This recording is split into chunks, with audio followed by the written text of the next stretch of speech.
Hello and welcome to a new episode of Real Talk Live, where we talk about movies, TV shows, and all sorts of entertainment news. I'm joined here by my co-host, the Viking, and two special guests, Shruti Rao and Ishan Sangha. How are you doing? What's up, guys and girls? Good, living life. Cool. So we have a bunch of topics to talk about today, and we will start with something that only one of us has watched. So, Mar, you saw Superman and Lois episode 10. What did you think of it? Yeah, it was. I'm the only one that watched it. So I thought it was great. Yeah, like those people seem to be getting more interested in the show week to week because certain images drop. People are talking about it. But yeah, this was a good one. Kind of get to find out where Morgan Edge was from. He's Superman's brother. They had the same mother, just different fathers. So that was pretty interesting. And he came to Earth earlier before Superman did. He ended up in Britain, in England, and was raised kind of in the Brightburn film. James Gunn produced it. Kind of like that's his kind of origin story. That's the way he was brought up. So obviously that's why he's evil. And then the difference, Superman Clark Kent was brought up good because he had a good loving environment. So basically those two come to a head in this episode, and Morgan Edge's plan comes to fruition. Superman has to stop it. Morgan Edge's big plan was creating a big Kryptonian army to fight Superman to take over the world and stuff like that. That's basically what his plan was. And he guess what he was doing when he was putting Kryptonian consciousness into the people of Smallville to make them into Kryptonians. Basically, it came from Superman's mother. That was her kind of technology. But Morgan Edge took it and made it like work in a villainous kind of way. So that's basically what the episode was about. And it was just action packed. Cinematography was top notch, stuff like that. So yeah, it was a pretty good episode. And I don't want to spoil too much of it because it felt like a finale, only, but it was actually episode 10 and there's 5 episodes left. So I don't want to spoil too much of it because something pretty big did happen in it, and it definitely it's going to lead us to something even bigger with 5 episodes to go. But yeah, I thought it was pretty cool how Superman got to find out more about his mother, and the reason she was with a different man was because on Krypton there's kind of arranged marriages. Then she found Jor-El, and they fell in love and stuff, and they had another child, which was Superman, um, Kal-El. But I thought it was interesting how Morgan Edge came to Earth first, then Superman came like 10 years after. So I thought that was pretty interesting, and how one was raised to be good and the other one was raised to kind of be bad because of how people treated them. So yeah, it was a good one, and looking forward to the rest of the season. Awesome. So, both of you haven't watched it, right? I have not watched it. No. Any reason why? Not yet. I'm waiting for to get to work so I can. Um. I mean, really, I'm just. This might seem a little bit pessimistic, but I'm just. I have never really gotten into the DC TV whole like DC TV verse. I I think I watched a couple seasons of Arrow when it first started, the first 2 seasons of Flash, and after that, I just saw the quality start dipping, and I kind of just didn't watch it. But Superman and Lois, I will admit, is the first show since I stopped watching that's had me intrigued. So I think when the show finally ends, I will pick it up. Cool. Shruti? Yeah, I mean, same here. I never got into DCTV either. So, but this one, like people are talking about it a lot in a positive way. So I am looking forward to it. Once it ends, I'll binge it all at once. Cool. And you Yeah, know my reason, and so yeah, well, some of the shots were pretty good in this episode. Some of the cinematography and stuff like that. So the acting's like everything's improved. It's a higher budget. It's treated with a bit of respect. The CW kind of shows diminished in quality because of the budget. This one is pretty high quality. And I just thought like the machine that Morgan Edge uses, he basically puts a civilian into this machine, and Kryptonian consciousness goes into that person's mind, and they have Kryptonian powers, and they have the thinking of a Kryptonian, and takes over the person. So say it took over one of us, we can't remember anything about ourselves, and we're basically Kryptonian. And Morgan Edge was planning on doing that with the whole of society and building a new Krypton. But that's not what Superman or Morgan Edge's parents built it for. It was built to kind of bring the legacy of Krypton to different planets. that kind of way. That's the reason she built it, but Morgan Edge used it for evil. Nice. Well, hopefully, Ishan and Shruti watches it. I don't know. I'm still deciding. Maybe I will. Because this episode got a 10 out of 10 rating. And I think it's the first one out of the entire season to get that. Yeah, not my favorite of the season, but it felt like a finale because a lot of big things happened. But yeah, it really was it was near perfect, near perfect. There's a few things I didn't really like. Jonathan and Jordan, the two kids, had nothing to do whatsoever. Considering Jordan has powers, wasn't used once in this episode. But other than that, it was pretty good. Cool. All right, we'll move on to Marvel now. And our first Marvel topic is, I'm not gonna lie, it's the only thing right now that, apart from Loki, of course, which has me very intrigued. And I think that this teaser right here for Spider-Man No Way Home, it got me very excited. So I'm not gonna play the sound or the theme that plays here, but it's basically the Michael Giacchino theme that he made for Spider-Man. But the the key thing here is when the teaser plays and at the end it glitches. So Yeah, with like, this is very similar to something that Spider-Verse has. There's also one more teaser that I think Sony Pictures Argentina or something like that, some place posted that, and it has a different kind of glitch and a different language, which I just saw while preparing for this show. I didn't even see this. So this glitch is a little different, and I think this one is more in line with Spider-Verse. Um, so this basically confirms to me that definitely it's going to be a multiverse film, and Andrew and Toby might be involved. What did you guys think? the Argentine Uh, glitch, actually, I think it may be a reach. I'm not really sure. When it glitches, the entire title is in blood red color, the Daredevil color. So another could be an Easter egg, could be not. I'm not really sure, but that it's very giving that there's Daredevil in this movie as well. So that's one thing I noticed, but that's pretty cool.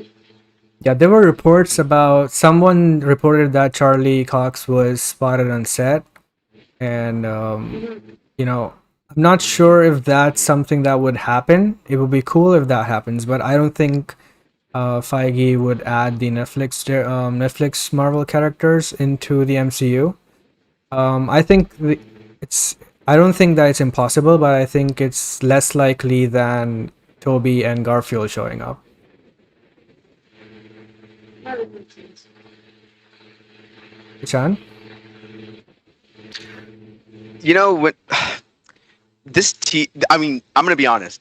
Homecoming, I thought it wasn't the best thing ever, but I did enjoy it somewhat. And Far From Home, I might be in the minority here, but I just thought it was terrible. Like I didn't like it. I think Sean likes it, but I just I can't stand the movie.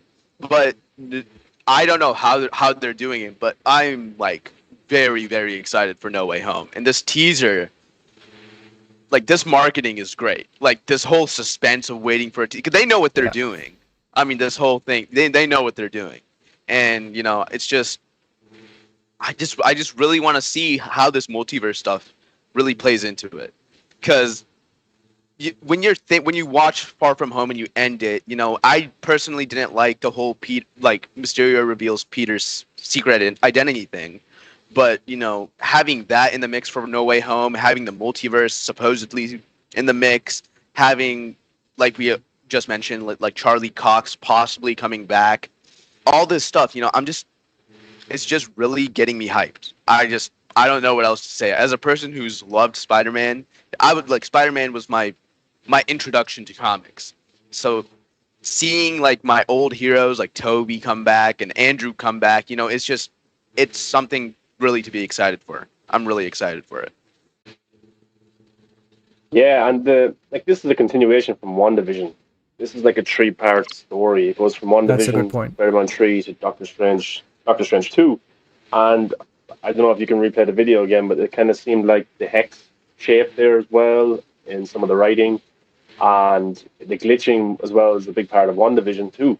In some of the adverts that was in that show, and just the way how they brought us from inside the television to the actual one division kind of household and stuff like that from when you were watching it in black and white. So yeah, it's definitely a continuation and it's pretty cool. I think the marketing for this is going to be awesome when they do finally reveal Toby and Andrew to be in it.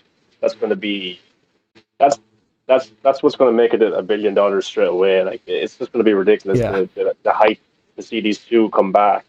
So like maybe it depends how the pandemic's going and stuff, but this was like this could be an insane numbers at the box office because of who's in it. You have all the villains coming back as well. William Dafoe. You have Doc Ock. It's ridiculous. It's a stacked film, but can it be good? Can it be good? That's the question. But yeah, I think this. I think this one will be more produced by Kevin Feige. I think you can look after this one a little bit more because of what's at stake. I'm sure the director will have a lot to say, but Kevin Feige, I think this is probably definitely a Kevin Feige. Yeah. At least, I think he's going to take command of this one because if you get this wrong like this, you're going to piss off a lot of fans. Yeah. One thing I am going to say that I'm concerned about No Way Home is really it's the runtime. And I really hope, because when you have so much stuff going on, I have no problem with the amount of story arcs they're trying to do. You have Peter's secret identity being revealed, the whole Mysterio thing, him being framed as a murderer. Then you have supposedly the multiverse stuff going on. And then the Sinister Six stuff, which also has been reported. I really hope this is a longer movie. I really hope they don't make this like a 2-hour, 20-minute movie. Like, I feel like that all this stuff, it needs some time to, like, you need to establish it for proper time. And this might be unrealistic, but I would love to see this movie be 3 hours long, something like Endgame. I would love for that to happen. Yeah, I don't think 3 hours is on the table for Feige. Yeah, I don't think is. Yeah, I would love for it to happen though. We need the Snyder cut for No Way Home. Yeah, well, there's a lot of characters in it, a lot of story to tell, and you're at in 2 hours it's going to be very hard. Very hard.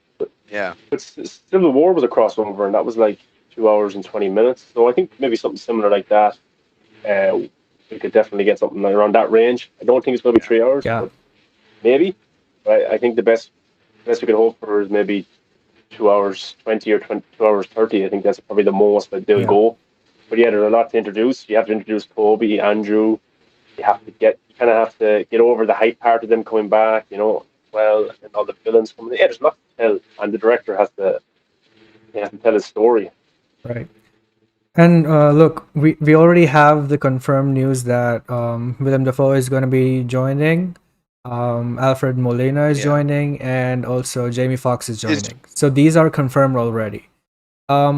Is Willem Dafoe confirmed yes, already? I think so. Oh, he is? Yeah, he is. So okay. There's rumors that he's the main villain. Okay. I did not know that he was confirmed. That's crazy. What's that, Shruti? Rhino and Sandman. I'm saying apart from those three, the Rhino is also confirmed, I think. From, yeah. Rhino You're right. And Right. So these people are confirmed, right? And obviously they're doing the glitch thing. So multiverse, I think, is all but confirmed at this point. There's still no hint of Toby or Garfield in the official capacity, but I saw that Garfield denying clip, and he was 100% lying. He was literally just you had their stuntmen. What they denied him. Yeah, it was so obvious. Like it's funny because they have to do that. It's especially with Marvel because Feige likes to keep it super secretive and stuff. So yeah, it's good that they're denying and not revealing it. There's no set pictures. Or just do what Tyrese Gibson said and said, yeah, it's all in the MCU. No. So yeah, it's pretty interesting. But one question I have for you guys is, do you think when the first trailer or teaser trailer or whatever is going to drop, do you think at the end, after the Spider-Man No Way Home title, at the end, they always have a clip? Do you think there or somewhere in the trailer, do you think we'll get the first look at both of them? I feel it might be a little tease, not a complete reveal. So just to keep it a little secret, but also, you know, I don't think it's going to be a massive reveal. So So you're saying basically like probably, Wolverine's claws or something like that? yeah, just their Suit. symbol or something like Yeah. that. I can see that. But for me, it's like if I was in charge of the marketing, a lot of fans are totally expecting them to be in there, right? And your first trailer is your first impression of this movie so far. There's no teaser trailer either. So I don't know if they can keep that, save that for the movie or save that for other trailers, because I think everyone is anticipating seeing them, and it probably would be a missed opportunity to make a first impression. And how the Civil War trailer was. Spider-Man just showed up in the trailer, and the internet lost it. So that's the only thing you can do with first impressions. You'd never get a second chance at that. So I don't know if they can keep it, secretive, but I would love to personally, because I like the teases and hints and stuff. But in today's marketing, they usually show all the trailers, and you have to also remember this trailer is being made by Sony, not Marvel, and Sony infamously shows the Notorious. they show a lot of the scenes from the last part of the movie. So it's, I don't know. Yeah, I think that we will get the three of them kind of landing or something like that in the suits. Oh, that would be Because we don't know that. Like, I'm just saying it because I think it's going to happen. Toby and Andrew will show up, but there's no set photos leaked. There's no articles from any of the big trades saying that they're in it. So nobody knows officially that they're in the movie. So for the first time for that to be announced in the trailer would be internet breaking. Yeah. So I think that's when it's going to happen. I honestly think, like, this is me trying to be in my marketing mode, but I do feel like they will, like you said, Najeed. I feel like they're gonna have to show in some type of capacity Toby and Andrew. I mean, it's not like, because if you don't put Toby and Andrew in the trailer, this is like I think Alfred Molina said this in the Variety article. This is the worst kept secret in Hollywood. Right. Everyone knows that Toby and Andrew are in the movie, but it's not confirmed yet. So I think what they're gonna do is they're not gonna show they're not just gonna show Toby and Andrew like, oh, here's Tobey Maguire, here's Andrew Garfield, boom, 3 Spider-Man. I think they're just gonna they're gonna play it a little bit. Like they're gonna 3 web shooters at the end. Like instead of one, like Tom looks to the side and there's like a portal that opens, like a Doctor Strange, whatever, the circle thing, and you just see 2 web shooters come out, or you see the faint like the little the Toby's iconic spider logo or something like that. I feel like they're gonna play. How with about it. the I feel like Iron Man and Spider-Man swinging type scene? That I would completely lose it if I saw all of them swing like that. I think I'd lose it. Yeah. That would be crazy. Yeah, it's just, I don't know if, like, one part of me completely agrees with both of you. I would love if it's just a tease and not show their faces outright. And I think that would have a better momentum for the other trailers, because once you show them, there's nothing else to do, right? Nobody cares about the story of the movie. We do care, but you know what I mean. It's mainly the main focus is having them back, so most people want to see that. Yeah. Or they could do something more direct, where it's like Tom looks to the side, and there's like 2 people that are like in their Spider-Man pose on the crouched down, and he's like, "What the fuck?" And all you see is like their shadows of their shoulders. Yeah. That would also break the internet. People would be like brightening that up. Yeah. Yeah, or even just show a certain location that you can think of for Tobey Maguire's Spider-Man. Yeah. Or Andrew's Spider-Man, or a certain piece of something that they used to have in the old movies or something like that. Yeah. Something about Tobey Maguire's Spider-Man, I just wanted to like bring this up, is we all read the Alfred Molina article, I hope, and we all know he said that they're de-aging him back to what he looked like back in 2004 for Spider-Man 2. And this has just been on my mind the whole time, and it's that if they're de-aging him, are they also going to be de-aging Toby, or are they just going to like bring the present day Toby? Do we need to like de-age Toby though? He looks kind of the same. It's funny. It looks the same. Funny that he kind of looks the same. Looks the same. Yeah. It's funny how they would go to Alfred Molina. We're going to de-age you, but Toby, William, you're fine. That's so insulting towards. Yeah. Alfred Molina, he got older. Are making him to be 95 or 98 years old, so maybe that's yeah. I just wonder when they're gonna bring the Spider-Man back, because like I feel like you have to do it after 3. I mean, in my mind, that's like you're gonna have to bring back Toby's after 3 because they're bringing in Sandman as well.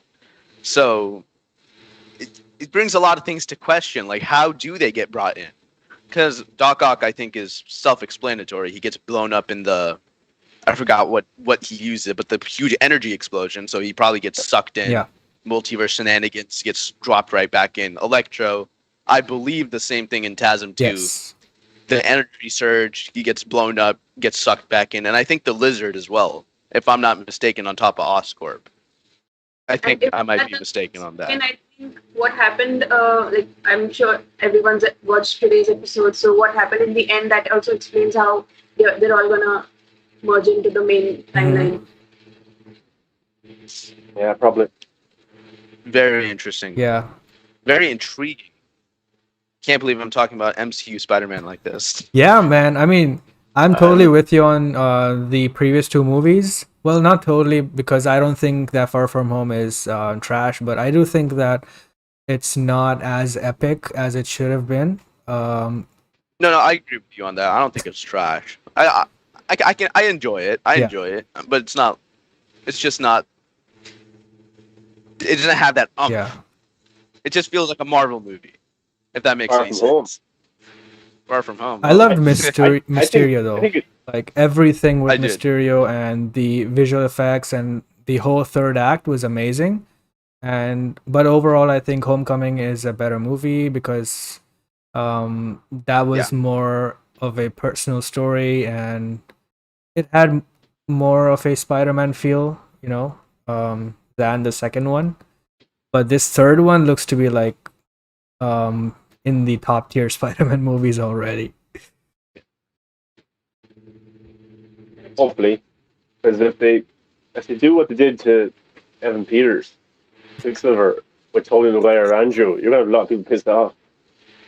I mean, I don't think they will do that. There would be riots on the street. There would be riots on the streets. There would. There would be riots on the street.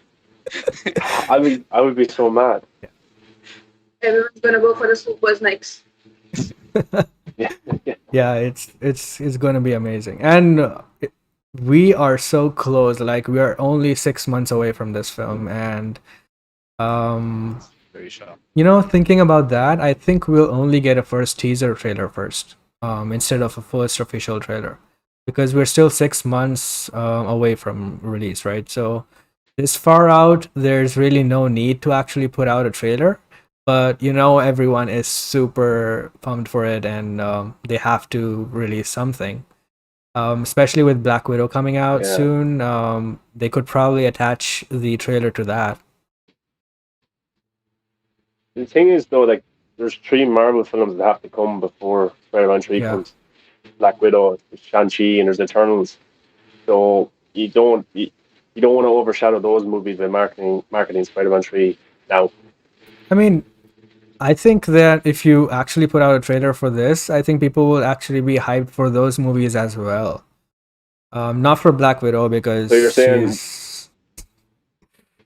you're saying do what Jurassic World is doing with Fast and Furious right now? Yeah. I mean, they're all, promoting this going back to theaters and all that, right? So in efforts in tandem with that, I think it's a good thing. But I'm just being selfish and I want it now.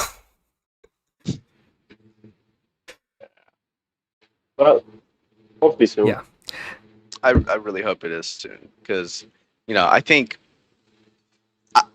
me personally, I kind of don't like. I feel like a lot of studios are doing it. I understand why, but the trailers are just coming out really close to release now. It's not like before. You would get, like, for example, Batman v Superman. We got a trailer in, I think, it was around May 2015, and then we get the movie in March 2016. Like, I like that you get this whole marketing cycle, this hype cycle, and I really hope after everything goes back to normal, and I'm pretty sure after like a movie becomes a box office success to the studios, it's gonna start happening again. But I just really hope studios don't get too comfortable and start releasing, like Warner Brothers. They release trailers 2 months before the movie Yeah. comes out. I really hope Yeah. that doesn't happen. I think a lot that's of a that. good trend. I think a lot of that as well is because it was on a streaming service like HBO Max, so the marketing wasn't as high. Yeah. Yeah. Because for Godzilla King of Monsters, they released the trailer like was it a year and a half before the movie came out, or a year, and Yeah. the momentum and the hype was gone by the time the film came out, and I didn't make as much money as I probably should have. So I think that's why the trailers are so close to the release of the movie nowadays. Like I remember when John Wick was coming out, the first trailer for that came out 3 weeks before the movie came out. Yeah. And now John Wick is this massive kind of franchise. So I think it depends on the projects. Some movies you need to market in advance. Like if it's a Star Wars movie, you market that, you put out a trailer, get people hype and stuff. But yeah, I think it's different now, especially post or middle of pandemic. It's just different. Yeah, and it's also, I think, has to do with the marketing budget, because the farther they delay the release of the first trailer, they can save up on the in between marketing stuff. So once the first trailer comes out, you have to Yeah. do some posters and some promotion on social media or TV ads or something like that, right? So I think to save up on that as well, Yeah. you need to have something closer. But it also depends on blockbusters versus small movies, I think. The marketing is very fan driven now. It used to just be a trailer. Now it's there's a code you have to crack for a certain movie, or Yeah. it seems it's more fan engaging. Like even the Snyder Cut stuff, the premiere, the it just seems more like they're not spending huge money on marketing. They're spending money on interacting with the fans, which I think is better. Absolutely. All right, so with that out of the way, we can talk about the next topic, and that is Thor: Love and Thunder. So, of course, this is not a first official look, actually, but we have a merchandise for a T-shirt for Thor: Love and Thunder, and we can clearly see Jane's character and also Valkyrie and Thor's new costume. I liked all three, and I'm curious to see what the golden lines on Thor look like. Because right now I'm kind of iffy on that. I liked when Thor was all black and just a red cape. That was an awesome look. So I'll have to see that. But Jane just looks amazing. She looks just like in the comics, and I'm totally in for that. Valkyrie, as usual, is awesome. What did you guys think? I really love like the comic accuracy costumes. Like Phase 4 has been really comic accurate when it comes to the suits, with Wanda's costume and then Sam's Captain America suit, etc. So yeah, James looks really comic accurate, and the fact that the Mjolnir she is holding, it's a reforged version of the one that broke in Ragnarok. Right. So that's a really cool detail. So in one of the set pics, I think it was a video. She's like in the air and shaking vigorously near the shrine of the broken Mjolnir. So it feels like the Mjolnir sensed her presence and then reforged itself, and she became Thor. So seems like it could be a really powerful scene. Damn cool. Cool. Yeah. Yeah, I'm really excited to see, because in the comic she was pretty damn famous within the the general audience. So I'm really excited to see how it looks in live action finally. Yeah. And have you read the comic where is it? I'm not a big comic reader, but there's a storyline where she gets cancer and then she becomes Thor. Is that have you Yeah, read that she comic? gets cancer, and they are also adapting that storyline in this movie that she gets cancer. I think it has. I'm not sure how they're going to tie it into it, but it's probably going to be the ether from the dark world that causes some radiation issue. I'm not really sure. I'm just Oh, that's a good point. theorizing. Yeah. So that could be it. That's what causes the cancer, and I don't know, something that it could be a really powerful one that you know they're not they can also be powerful cancer patients, something like that. You know? Right. And hopefully they treat that comic storyline with respect and stuff. Hopefully it's not too much joke. Hopefully that's a Yeah. pretty serious side of the movie. It's going to have comedy anyway because of Taika Waititi is attached to it, and I like the comedy style in Ragnarok. But I hope that part of it is treated with respect because I think they will. Because if they Yeah. don't, there'll be a lot of backlash. I mean, Yeah, and Tiger is something who can balance humor and dark themes because I mean Jojo Rabbit yeah, is the prime example of that. absolutely. So I think he can Yeah, balance it really well. And also with the first Guardians I movie, the very first Yeah, scene, right?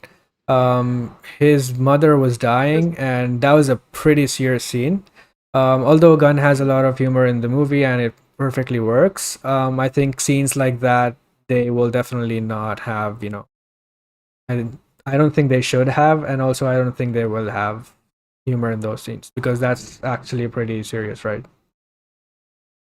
yeah. I mean, I have jokes about all that. It's Yeah, pretty nice. yeah.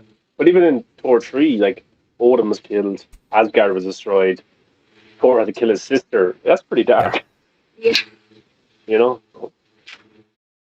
Ishan? Like that. Um, I thought I disconnected for a second. Okay. Uh, so you know, I liked the look, first look that we saw of Thor: Love and Thunder, but I'm more worried about how because I was not the biggest fan of Thor Ragnarok. I liked the movie, but it wasn't. I liked it like as a Marvel movie. I wasn't very stoked on the characterization, the rooted characterization of Thor it's himself. I felt like Taika kind of took it into a, which was kind of needed. I feel like this was not just Taika's fault, but I feel like they took him into a way. It Parody? was way too like comedic for Thor, Yeah. and it's just I wish they would have toned it back. But Thor: Love and Thunder, I come into all these movies with an open mind. The first look, I'm gonna admit it looks great. I love Thor's suit. So like you guys said, I really hope they do treat the cancer story a little bit more seriously.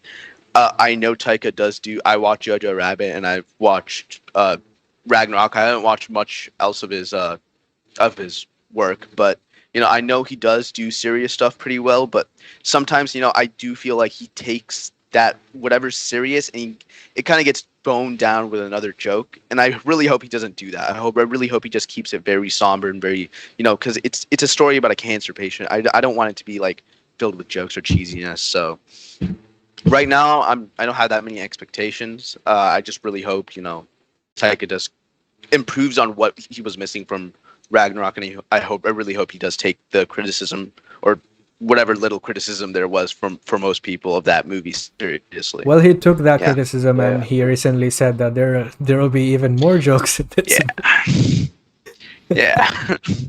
That I am I think concerned he's just about. trolling because I really hope he he's likes right. to do that Yeah, because even last time when one of the fans said you're don't do this and that with Thor, and he was like, I'll ruin your mythos, baby. And I was like, wow. yeah, So he knows what he's doing, and I think he's a great director. yeah. Even I prefer him to just tone down the comedic moments just a little bit. I didn't have a problem with it, but some of the scenes they went into full parody territory, especially with yeah. uh the I forgot his name. His character, Grandmaster. yes, His Oh, character, yes. Carl Urban. Are you No, no, talking no, about no. him? Carl Yeah. Urban was, I think he was fine. But Yeah. um, Grandmaster, yeah. Yeah, both of them. I think, Oh, yeah. I Grandmaster. think Okay. his scenes were a lot. I think that's also kind of on him, not on Taika. He went full. Yeah. Sometimes he went full parody mode, and I was like, "Are we in an MCU film, or what are you doing here?" And I was like, some stuff like that should be toned down. But apart from that, I think it's Yeah. everything's fine. And I do love I the think some. synthwave and retro kind of look for this movie because I loved that in the Ragnarok. So, and also there's Christian Bale in this movie. Yeah. Yeah. And I really I hope I we. did like. Oh, I'm sorry. Continue. Sorry, Oh, I'm saying that I really hope we get to see his God, the God Butcher look soon because I think he actually went full ball for it Yeah. in the recent set or something. So, and I think he requested for it to be like apart from his powers, of course, to it for his prosthetics and makeup to be all Yeah. practical and none of it CGI. So that's going to be pretty cool. I think the most successful Thor film was Thor Yeah. 3. That made the most amount of money. So that's Yeah. that's gonna be like that again. Probably a little bit extra. And I enjoy like I went to go see that opening night in theaters and it was packed and people were laughing and had a Yeah. really good time. And the first two Thor films are really good as well, but they're more kind of heavy and they're not as yeah. there's not as much comedy in Yeah. them. It's more But I think people, mythological. yeah, so Yeah. people had more of a good time with Thor 3, and I think that's going to stand to it again this time. I think that's what people who are fans of the MCU want, is they want that type of movie, that Yeah. laugh, the one-liners. They don't want that deeper meaning with the mythology or anything like Yeah. that. Maybe some of them do, I but I liked think all the three majority movies, just even want Dark World. good fun. Yeah, same here. I like that movie. I think the villain Yeah. was a little weak, because Thor is, he's basically Superman level powerful, almost. Yeah. So I think based on that, I think the villain was kind of weak. But I did like the first movie the most. I thought that was a pretty well-rounded for Thor, Loki, Odin, Asgard, everything. I think it was amazing. And then I like um Dark World also, and I also like Ragnarok. But the only thing is that I do think that the parody elements should go down a little bit, and he should also you know add some of the mythological stuff to Thor, because I like that stuff, and I would love if that's still in this movie. Shan? I mean, you kind of just like reiterated like what I was gonna Okay. say. It's just kind of yeah. I agree with you with everything you said, and it's that there's this part of me that I really did like what I like Ragnarok out of the three movies. I think Ragnarok and Thor are probably tied, but I like Ragnarok a little bit more because the story's a little bit more compelling. Mhm. But it's not like I absolutely hate the comedy. I love, for example, one of my favorite characters in that movie is Korg. Taika plays him, and I Yeah. feel like that comedy was perfect. Yeah. I feel like that was like needed in a Thor Yeah. movie. But it just feels like Thor is just a character that's like so deeply ingrained in this Norse mythology, and it's just that I wish, kind of like what, even like if like what happened in Man of Steel, like you get the first chunk of the movie is just on Krypton, get to know the mythology and you get to know the culture. I wish we just got a little bit more of Yeah. that, and I really hope maybe Love and Thunder. I don't want the whole thing to be ingrained because they kind of already have their set, what's the word for it? They have like a set path for Thor movies. Of course, they're not going to go Yeah. back to what they originally started with. Ragnarok blew the two in terms of critical audience and box office. Ragnarok just blew everything else out of the water. So they're going to continue with that. I just hope they don't.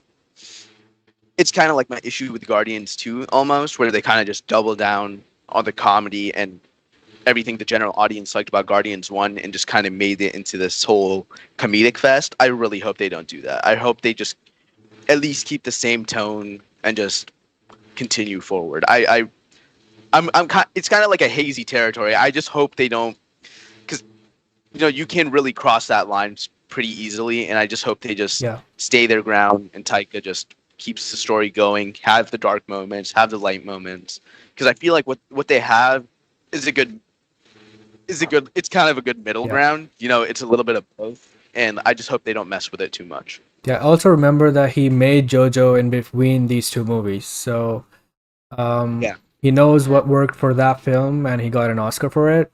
So maybe he can bring some of that in this one. Yeah. I'm admittedly I didn't like I like Jojo Rabbit, not that much, but I really loved, because that movie really showed me that Taika can do dark scenes. Like when there's an emotional scene, Oh. or when there's a darker aspect, he really nails it. And I feel like, I don't know if it's his own vision or he just feels like he needs to do it because he's this comedy director, but there's like this, he does a dark scene, it's very emotional, it's very heart-wrenching, and then it's just, there's a comedy scene, and then it kind of just ruins the flow. So I really hope he does learn from that, and maybe just keep it going for a little bit and just find appropriate times to put comedy in. Because I'm not saying that comedy is all bad in Thor movies, but I just hope it's more appropriately placed. Right. But that's the formula. They're not going to change it. Every single Yeah. Marvel movie is like that. You have serious moments, joke, serious moment, joke. It's like the balance. That's what their formula is. It's centered around the heroes. So I don't see them changing it. Yeah. I would like them to change it up, because like with a DC movie or a Fox X-Men movie, you never knew what you were going to get. Yeah. Now probably with DC, a little bit kind of formula as well, with more comedic moments. But you could get a dark movie like DC has a Joker, and then formula? you'd have a movie, maybe. I don't know about that. Poor choice of words on my part. But you'd get a Joker, and then you could get a Shazam. With DC. With Marvel, you just have the same beat every time. I think what I'm more talking about is, I hope you guys understand what I'm saying here. But if you watched Infinity War and you see Thor, because technically that's a direct sequel to Ragnarok. Ragnarok ends, Infinity War starts, and I feel like this is the case for a lot of characters in the MCU. But I feel like the Russos, how they handled Thor, and how they handled the Thor from Ragnarok, and they embedded the comedy in, but they didn't overdo it. It flows well. Because there's even that scene where he's with Rocket and they're talking about Asgard and they're talking about Loki, and there's jokes in there, like Thor jokes around in there, or there's like hidden jokes, but it flows well. Like he's talking about how his planet's destroyed, and then there's like a little joke. I forgot what the actual joke was, but it just flows better in my opinion. Like when there's a direct, abrupt joke, I feel like that's just kind of breaks it up a little bit, and maybe for the general audience it's different, but for me it just kind of takes me out. It's like that shouldn't have been there, and I feel like that's the issue with a lot of earlier Marvel movies, is like Avengers 1, Avengers 2. That I had an issue with that in Civil War. Like they're fighting, abrupt joke. I feel like the Russos really, and again, this is me just praising the Russos too much, but I feel like they really figured it out how to embed it a little bit more into the story. Like there's jokes, there's those Marvel jokes, but they're just more, it's more like they're just a part of the story, instead of you had to add that in there because Disney told us to. Good point, because I thought they handled the Guardians of the Galaxy well too.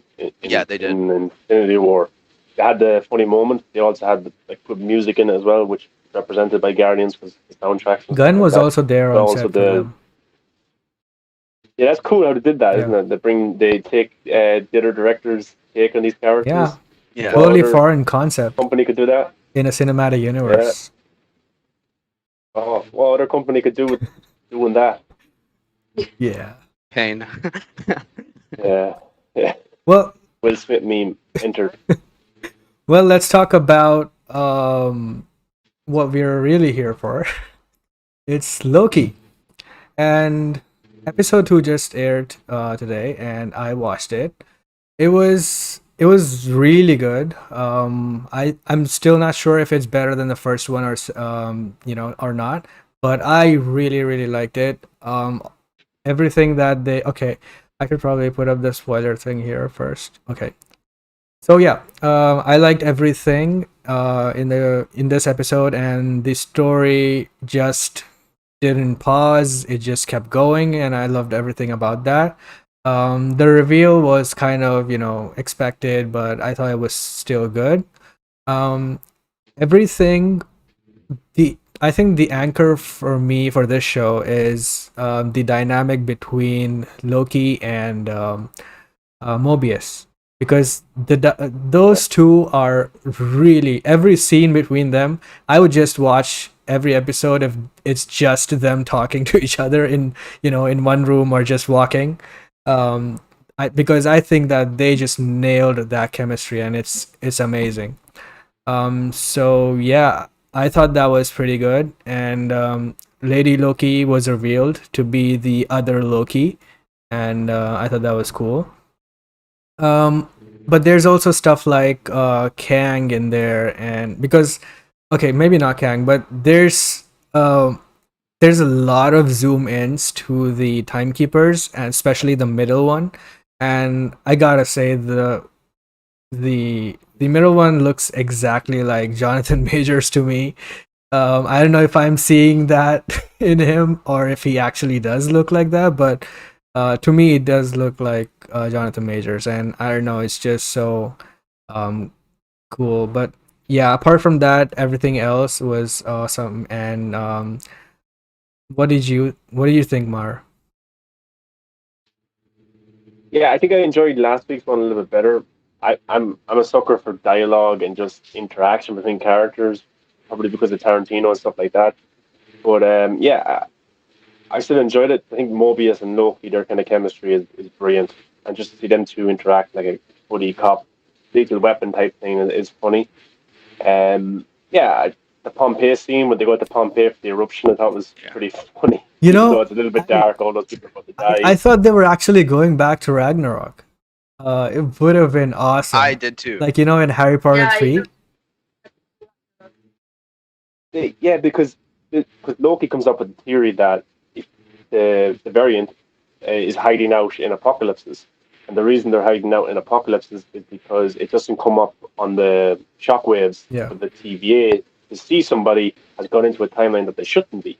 So if you go into one which is an apocalypse, it's already going to be destroyed anyway, so it doesn't show up for them. So that's why he thinks the variant, the other version of himself, is hiding out in those kind of places. Then he goes to Mobius. Let's go somewhere and test it out. They should have went to Ragnarok. It would have been Yeah. cool. They go to Pompeii, Yeah. but even if they didn't even Harry I'm Potter sure they could have 3 style, where you show it from a different yeah, angle. yeah, I yeah, think that would have been super expensive. yeah, or even like even just for a second to have it like you had the Thor 3 movie on a green screen in the background and they're just kind of standing Yeah. there, but you can tell it's kind of it's not real. But I don't know. But I think the Pompeii thing was funny. But that's how they found out that the variant is probably hiding out in apocalypses, and then they figure out that it's in. Well, they take a guess 2050 at some Arkansas. shopping mall One or year yeah, after some Blade shopping Runner. mall or something like that. Yes, and there's a massive hurricane happening, and they think that the different version of Loki is hiding there because of the supplies, is it? Because there's loads of food there or something. Pretty convenient that they got it on the first go. But, yeah.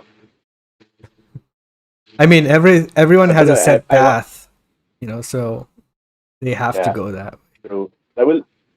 So it is probably Lady Loki. That's it's a female, and it's probably Lady Loki, even though it's not comic accurate. I, like I don't. I'm a bit. I don't know how to think about this because Tom Hiddleston's brilliant in the role. Like he was born to play Loki, and he's so charismatic, so funny. His one-liners, his interaction is brilliant. Can you really cast another actor that can do that as well as him? I don't know. And this actress, we haven't seen anything yet from her. We'll see it next Yeah. week. She has to be damn good. 'Cause Yeah. I'm in fear that Tom Hiddleston could overshadow her and really, really destroy her as an on-screen presence because of how good he is. And personally, I actually don't. Before the show started, I was talking to Najeed, and I was really, I was really saying that episode 2 is better than episode 1, but now that I'm thinking about it, it's just See? like you said, Sean, like the dialogue between Mobius and Loki, it's just I love it, and I feel there's a lot of that in episode 2, but I feel like the a lot of the good stuff is also in episode Yeah. 1 when they get to know each other, and one thing I will say about episode 2 though is that they nailed the ambiance of the Yes. TVA. It's Perfect. just it's so perfect. Like, and I don't know, like personally, I'm very critical. If you've seen my Twitter, I'm very critical of the Marvel Cinematic Universe. I'm very critical of them. I don't know what they're doing with these TV shows, but they're just so much better. Yeah. And Loki is like WandaVision, where I came in with zero expectations. I'm pretty sure I was more critical of Loki than I was positive or neutral. And I'm just what they did with it. It's just like I was never a Loki fan. Like I thought Loki was cool, but I was just like Loki's just another character. Why should I be excited? And them getting my attention to Loki and getting me intrigued in the character is just it's mind blowing. And I think the whole TVA, the ambiance, the vibe, pair that with the chemistry between Owen Wilson and Tom Hiddleston, pair that with this whole. I think what they're trying to do is a whole multiverse. They're kind of trying to start that in Loki as well. It's just very compelling, and I really like it a lot. And the humor Yeah. is great in this, by the way. No complaints about the humor. It's amazing. I think it's pretty much the same for me. I think episode 1 and 2 are on par with each other. But due to episode 2's ending, it kind of makes it a little bit more, exciting because of the whole multiverse branching and all. It's pretty damn Yeah. like no one expected it for it to happen, so it was really cool. And about Lady Loki, I don't know if it's just me, but I think that's not Lady Loki actually. It could be Enchantress because I think in one of the French dubs the credits list her as Sylvie. Sylvie Yeah. Lushton is one of the Enchantresses. So that's also one of I think in one of the comic runs, Enchantress disguises herself as a Loki to trick another version of something like that. I'm not really sure, but something along that line happened. So it could be her.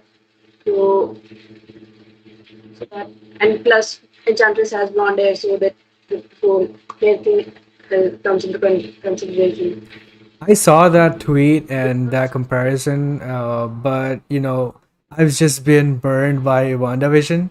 When you have Yeah. everything in your face, but you keep theorizing it could be something different, and I don't want to do that again. So I'm just gonna assume that it's ladies. Okay. Either, but it's just what I thought. Yeah. I feel No, like it's Yeah. I saw that it's completely what it could be too. Like a lot of people are saying that, Yeah. and there are a lot of details to that look, of her look that suggests that it could not be her. But just for me personally, I just don't want to go there. Uh, yeah, the WandaVision one thing- was heavy. yeah, Yeah, I think the MCU shows so far have been brilliant. I like the first 8 episodes of WandaVision. I like the first. I liked all episodes of Falcon and the Winter Soldier, but for me, what kills the two shows is probably the last episode and maybe the ending Yeah. of those shows. Agreed. Because for the first 8 and the first 5 of each show, it felt so much different than the MCU as a whole. Then come the last episode, it goes back to the old MCU ways, the third act, the CGI, and just kind of the hero wins easily enough and stuff like that. My fear is that will happen with Loki again, and I hope it doesn't. But I'm prepared for that now at this stage. But I'm also prepared for it not to be Kang the Conqueror, or Yeah. for these time gods not to be what we're being depicted. Like, I wouldn't be surprised if it's a nod to Wizard of Oz. Like, behind the curtain is just an old man, or behind these statues is just like a small alien or something like that, and it's used for comedic relief. I wouldn't be surprised. So I'm prepared, but I hope they're doing something different because I honestly think it's a little bit of a side story to WandaVision, uh, No Way Home or Far From No Way Home, Yeah. is it? And Doctor Strange 2. I think it's not directly in that kind of trilogy of stories, but I think it's a branch off to it. Very much how the Time Variant Authority is like a Yeah. branch off of all the different timelines, stuff like that. So I'm looking forward to seeing where it goes. I still think episode one was better, but what I liked about this episode was that you kind of have Loki. He'll still turn on you. He'll still stab you in the back. But now that he's kind of being looks like that he's not being like I was expecting. He thinks the other Loki was going to team up with him and they'd be like best Yeah. friends and they'd take over whatever time variant. That kind of person has kind of backstabbed him in a way and won't listen to him. So he might turn good and help time variant authority later on, but he still followed her. So he's always looking out for himself. Yeah.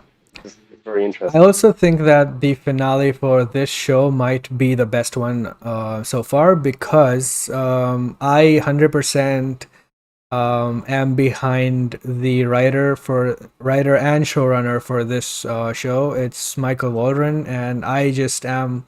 He did Rick and Morty, and he knows the time stuff pretty well. And he's doing this show, and so far it's been really great. Even with the timelines and all of the things that he it's probably created by him in the writing, and it's pretty amazing.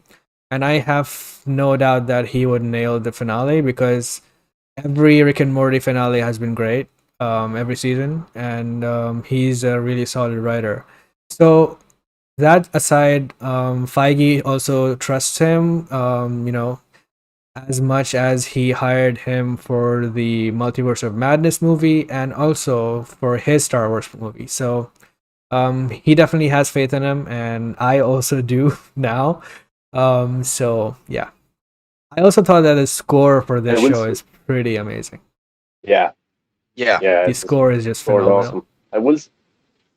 I will say though that Owen Wilson's doing an amazing job. I don't see Yes. Owen Wilson anymore. I see Yeah. Yeah. Mobius. He's Yeah. he's brilliant. There's like a certain caricature of him that's like described in movies because of his the whole wow thing and all that. And he has a certain kind of charisma which is completely opposite to what he's been to Yeah. movies. It's completely Yeah. opposite. It's blowing my mind right now. Yeah. So I'm Yeah, really There were some vulnerable moments in this episode for him as well, and in one scene he was talking to Renslayer, and he was like, "I'm excited. Look at me. I'm not this excited ever." And I'm like, "Yes, he's never this excited." And I noticed that in just two episodes. So it's really great on their part how they established his character so well that we kind of know what he will do and what he will not do. So that's also good. And the ending of this episode where Loki was given a choice of whether to stay back and be with Mobius or just, go away with the other Loki. And he just, he paused for a moment to think about it. And then, of course, he was never going to stay. So he just went away. That was cool. Loki does. And one thing I'm gonna say also is Tom Hiddleston. I It's hard to say, but I think he has some of his best performances in Yeah. the show, and I think one really outstanding performance. This just brings in everything I really love about the technical aspect of this show, and it just brings them all together. And it's when he's reviewing the case Yeah. file, and he gets the case file for himself for Yeah. Loki, and he sees the destruction of he's looking for the apocalypse, and he sees the destruction of Asgard, and the score kind of kicks in. You see, and you already had the ambiance of the TVA, this old kind of 90s, mid 2000s, this weird library type Yeah. thing, this office building, and you get that ambiance, and then you get Tom Hiddleston's acting, and you just see that zoom into his eyes with the score creeping in, and it's just, it's brilliant. That's like, I know it's a running gag on Twitter and everything that Marvel actor cries they should win an Emmy. I don't think it's that good, but it was incredible for what it Yeah. was. I thought it was great. I love moments like that. And the very melancholy types violence as well. It's really Yes. done well. It was last episode as well when he was watching Mom. his clips. So like Natalie Holt did an amazing job in this one. Like it's a very mix of Tenet like score and Game of Thrones, if you Yes. know what I mean. Yes. Like I said, I love the score, and one of the things that stood out to me in the first episode itself was the score, and I was the theme itself, and especially the theme that plays during his emotional scenes, like you said, when he was looking at footage of his mom, and in this episode when he was looking at the Asgard file. It's just amazing. It's so the instruments are different, it's unique, it's not something that is usually used in other scores, Yeah. and I love that. In a way, it kind of. I mean, I wouldn't say exactly because it's been a while since I've listened to the scores for these movies. But the first two Thor movies, how they were composed in this kind of Yeah. rustic and more medieval. I think Yeah. that's the word I can use for it. It's kind of that they're using that same type of the style, the flow. It's the same type, and I really miss that Yeah. because correct me if I'm wrong, but that wasn't really in Ragnarok. Ragnarok was more of Yeah. the synth rock, and I really missed that because I really love that, and I think they also, again, correct me if I'm wrong, they kind of brought back the score when Loki's mom dies in Thor: The Dark World. They kind of brought that. They kind of brought back that score I in don't like a remember little that, variation. but I think Like it was like it was a um, very little variation. It was a variation of it in when he was like replaying the memories. oh, Yeah, I like heard it. Maybe I'm tripping, but I gotta go back and but yeah, check it's that. also a mix of synth in this score. She does a pretty Yeah, good job there's a little bit of because sense. obviously this show has a lot of heavy sci-fi elements in it, right? So you have to have that, um, synth mixed with the emotional melodies. So it's just amazing. Yeah. John, Well, I've nothing else to really all say right. about the episode. I didn't think there was not like there's not that much to dive into. Like last week there was a lot more because let's see Loki looking back at his past and stuff like well his future, his past. Stuff that hasn't happened to him yet. Thought that was pretty heavy. But yeah, this episode was okay. I think I still enjoyed last week's a little bit more. I'm looking forward to some of the scenes where it looks like that he has his knights back and stuff like that. Because we got to see it in the trailers, his daggers. You got it for To one see how that second and then goes. it was taken away. Yeah, it was taken off him. Yeah. So he'll definitely get them at some stage, and I'm looking forward to more of the interaction. I hope in the next. I hope that Tom Hiddleston's Loki and Mobius aren't departed too long. I hope they get back together pretty quickly because their chemistry is just. It's probably the most interesting thing about the show, Yeah. really. And these time gods, whatever you want to call them, are very interesting. So I'm interested to see what they're all about. And the little clock in this episode, led by Tara Yeah. Strong, who does Harley Quinn. Yeah, What's the clock Miss there? Minutes. yeah, Miss Miss Minutes. Minutes. Yeah, I want to see more of that. I thought that was pretty. It's probably just a toys thing from Marvel. They want to sell some toys of that or something. I don't know, but yeah, I thought it was interesting. Yeah. Also, But no, that kind of. no, Oh, go ahead. go on. I was just gonna say the Miss Minutes thing again. It just, I don't know. There's just this very. I'm gonna keep on repeating myself, but that the Yeah. ambiance of the whole, especially this episode, I felt like you get a couple of wide shots in there, Yes. and you just see people in their desks work. It's They're just sitting in it's the like this. cafeteria and you have these windowed shots Yeah, of the outside. I thought that was pretty cool. it's just this weird office.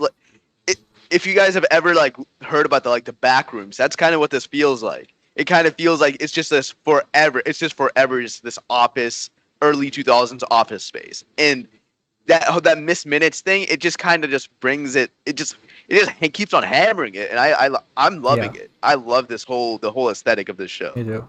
You know what was I think the most depressing scene in the show, and maybe in Marvel of all time was when not when Loki cried, but when Loki is reading the Jet Ski magazine and he Oh asked yeah. Mobius about it in the cafeteria. He's like, yeah, or they're just talking. Yeah. Why do you have the Jet Ski magazine? Why don't you just go do it then? I can't really, kind of his dream. He reads about the adventure instead of doing the adventure, Yeah. and that's sad. That's really really sad. I felt for the character Yeah. there. I hope by the end of it, maybe him and Loki end up going jet skiing or something like that. I think that'd be pretty funny, and I know it's very cheesy, but I think it would be nice for Mobius Heartwarming. as a character. Yeah. Yeah, Nice. yeah, Yeah. so Yeah. yeah, And that's that. speaking about that scene, I really loved like especially of how much it builds for Mobius's character and Loki's character, but it also brings a lot of questions about the TVA into Yes. light. Like, What 'cause is that happening? yeah, what is going on? They Like, even why say the haven't words TVA propaganda. yeah, they say Yeah. that Loki's like, why do you listen to all this TVA Yeah. propaganda? And it's just very like I feel like it's gonna be some type of it's gonna be some type of like ruse. It's gonna be like kind of like a scam. I feel like that's what is kind of it's pointing towards. I feel like they're kind Wizard of of Oz. yeah. Wizard of Oz. And it's also they're And- highlighting the timekeepers like every moment they get. Like they probably Yeah. had like 6 to 7 shots of them in this episode alone. And it could And- be Kang. Types of them next office as well. Yeah. Oh yeah. And I really wonder how old is Mobius? Like, Yes. is he immortal? Is this like his? Because like it's not really those details aren't really given. So I'm just wondering, is he just kind of like a slave to the TVA for the rest of eternity? As The he last said- episode, Time really doesn't work in the TV. Oh so yeah. there is no concept of age. Oh, yeah. yeah, that's what I So was I gonna say. guess he's just a slave for eternity then. So But like everywhere I think the directing style is very interesting as well because every kind of is it called exterior shot or every time the camera just pans out, it focuses on the statues, yes. on the statues, and like I don't know if that's because they want to fool the audience. I think it's for the people of the TVA.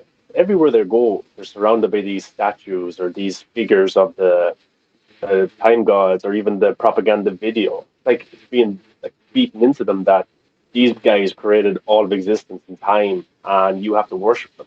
So yeah, I think they're being manipulated some way. Yeah. And they make it and even Mobius hasn't seen has never met them. yes. And they make it pretty clear in this episode. I think that conversation between Loki and Mobius in the cafeteria scene, I think, was pretty good when they talk about, Mobius talks about what he believes, and Loki questions that, and he just says that it sounds ridiculous when when he says that, oh, there are 3-time reptiles, lizard people controlling everything every time and thing, and then he says the same thing about Loki, and it's there are 9 realms and there's Odin and you're his son and all that, so that also sounds ridiculous when you put it Yeah. that way, right? So that's kind Yeah. of It, I just find that so realistic Yes. as well. Because what were you saying? You saying I was something? just saying like the entire concept of who are we exactly, where do we come from, and all that. yeah That yes That's what I was going to say as well. It's very realistic because we have different. Like, I'm not religious, but my religion tells me to believe in a guy, Jesus Christ. I don't know if you guys are religious or not. But I'm sure you have a different depiction of that. So it's kind of. I thought it was very realistic. Yeah. It's Mobius and Loki talking about whatever. I thought it was pretty cool. I had a little existential nightmare watching that last night. I was like, wait, yeah and it's also we're some people floating on a rock in space. Like, Yeah. it's also True. interesting that they kind of nailed down they took a hard stance in this episode that nobody has free will and everything's controlled and determined by the timekeepers, right? In the last episode that was not the case. They kept it ambiguous. But in this one, he right out says that nobody has free will, so everyone's paths are predetermined by the timekeepers, and they are the three that control everyone, right? So that's What was also very, I mean, it was neat. It was a nice thing to know is that they don't have an end. The yeah. end is still Oh, being yeah, yeah, written. yeah. I mean, that was what was Yeah. said. Like it's still, it's like the multiverse is tangled at the end, and the timekeepers are supposedly straightening out the timeline. That's just very. I'm really glad you It's very. brought that up, because that was also very important for things that's going to come into the future. I think that was one very important piece of dialogue, and also one more during that Miss Minutes scene where she basically tells him that once a certain thing is passed, the TVA cannot do anything, right? So that's probably what's going to happen in Multiverse of Madness, where the TVA are useless and they need, Doctor Strange and Wanda's help to close it down. But also that may, change. That may turn out to be something else, and they could introduce Kang and stuff like that, right? So the timekeepers having control of everything and Loki being in the TVA, I think, raises a lot of questions in regards to them. And Kang being the conqueror, I think it's also an interesting, thing to hint at. There's this interview with Jonathan Majors that was done, like, I think yesterday. Um, so I'll just read this out. He hasn't always been an Ant-Man fan, but don't take that the wrong way. He says he's seen all the films in the MCU. One of his fondest memories is a Daddy Sunday with his birth father going to see Infinity War. Uh, they're Greek, Majors opines. The size of them, the things they're dealing with, the idea of fate and fantasy and future and legacy. As for speculation that he might pop as Kang the Conqueror in Loki, Majors doesn't blink. He says, I have no idea what you're talking about. Pretty standard for a Marvel actor. Okay. But I also kind of don't think that he will, show up in this show, especially not even in the post-credit scene, I don't think, because I think it's too early to do that, but they're definitely, I think, hinting at his Setting him up. For sure. I think he's going to debut in Quantum Area directly. So Maybe he will actually show up in the post-credit scene for Doctor Strange. Yeah. yeah, I could see that happening. Yeah. Yeah, because the next kind of villain for the next arc of MCU movies Mephisto. is time, is the multiverse and stuff like that. Yeah. It's Mephisto. So, you know. not that again. It's Mephisto. But so yeah, I think they'll set it up maybe at the end of Spider-Man 3 or Doctor Strange 2 post credits, like Thanos. But yeah, I think there might be some hints in the show maybe towards him, but then again, we thought there was hints towards Mephisto, and we don't really know. So I'm not going to place any bets on it. Yeah. Well, And this whole I really like it. They're- Yeah, go ahead. I can't believe I'm just kind of shocked that Marvel has kind of regained my interest after kind of just like these shows are really like I'm pretty sure it's the same creative team that makes the movies, but it's just so much like I don't know if I'm the only one that's feeling it, but the quality of these shows, they're like a step up. Like in terms of storytelling, in terms of like emotional depth and characterizations, it's just they're better. I get what you're And saying, and I think Yeah. there are two reasons for that. First reason, I think the primary reason, I think, is the shows have like 8 to 9 hours to tell a story, Yeah. so they can go deeper into the characters, right? Yeah. Basically, in itself. Yeah. And the second thing I think is that the movies have to. The movie, when you put out a blockbuster movie, it's difficult because it has to have a certain runtime. It has to appeal to everyone. Yeah. It has to adhere to the studio notes.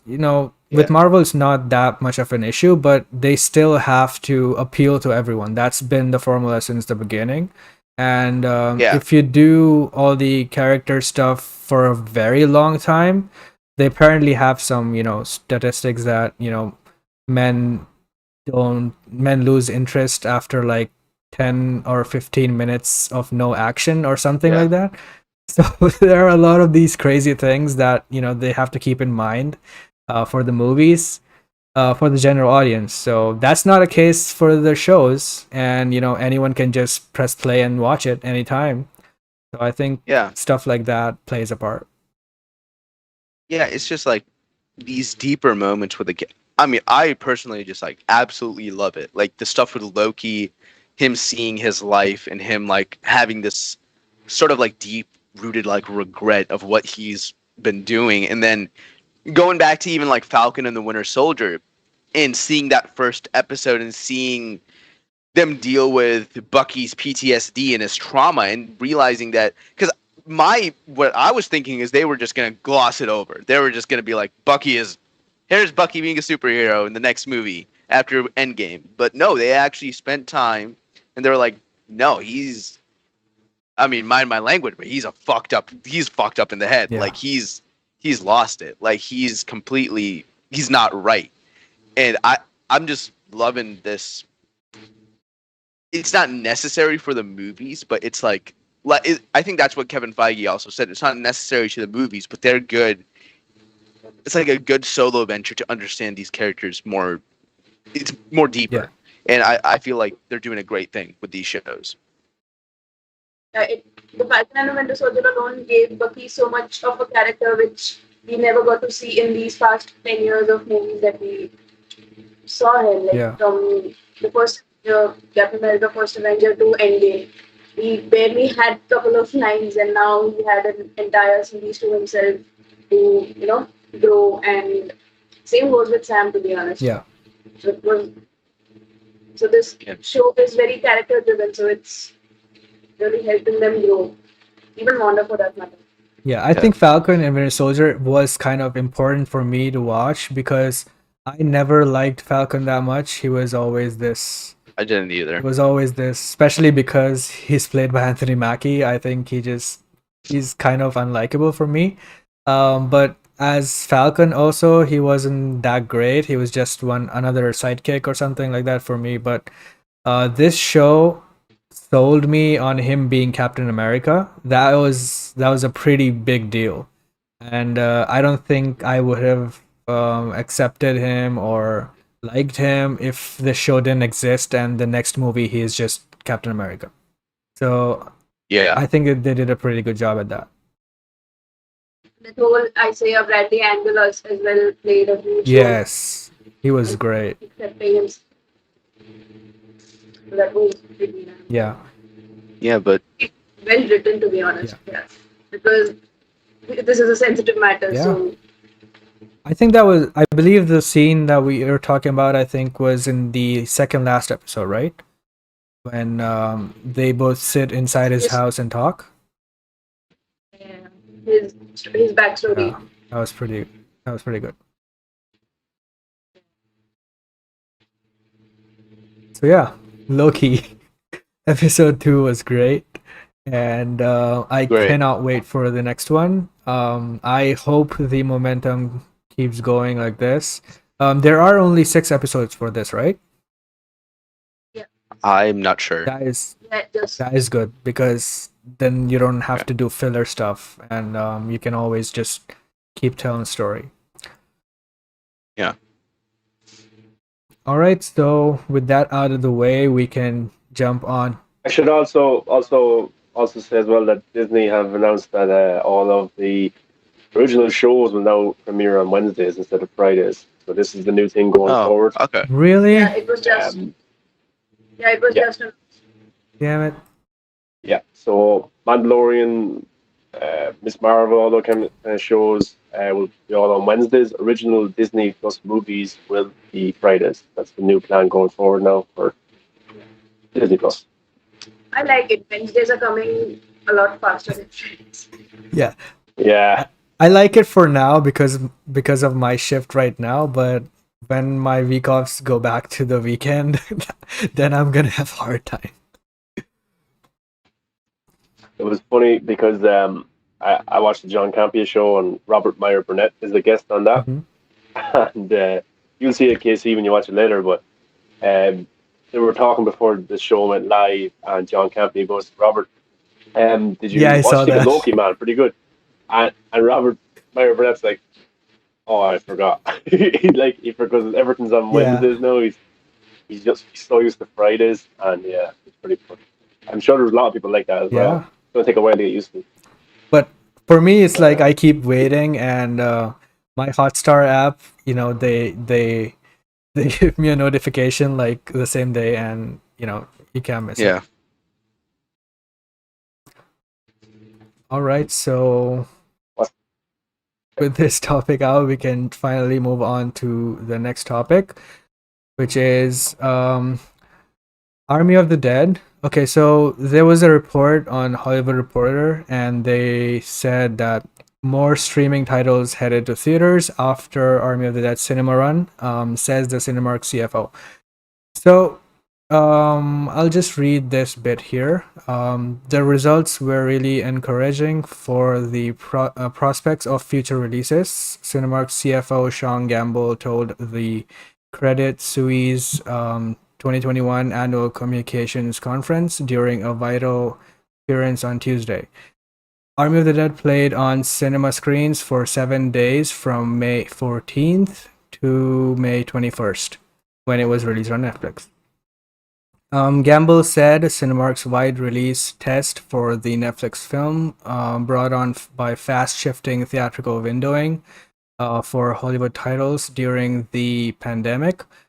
Warner Brothers made a pandemic era decision to go day and date with HBO Max and had signaled the studio with return to a traditional window in the 45-day range in 2022, which I hate.